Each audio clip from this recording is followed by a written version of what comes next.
আসসালামু আলাইকুম। মাদারীপুরে করে দিলাম ডুপ্লেক্স বাড়ির রাউন্ড সিঁড়ি। যারা রাউন্ড সিঁড়ির কাজ করাতে চান, এই ভিডিওটা আপনাদের জন্য খুবই হেল্পফুল হতে পারে। যে একটি রাউন্ড সিঁড়ি করতে গেলে আপনি প্রাথমিক অবস্থায় কিভাবে শাটারিংগুলা করবেন এবং আপনার একটি রাজকীয় সিঁড়ির জন্য জায়গা কতটুকু প্রয়োজন হবে এবং রটের সেকশন এবং রটের সাইজগুলা যদি আপনারা দেখেন, অবশ্যই আপনাদের একটা আইডিয়া হবে স্ট্রেট সিঁড়িতে এবং রাউন্ড সিঁড়িতে কতটুকু সুন্দর দেখা দেয়।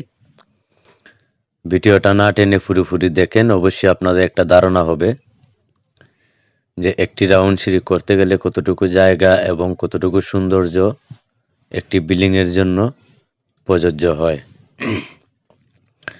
এখান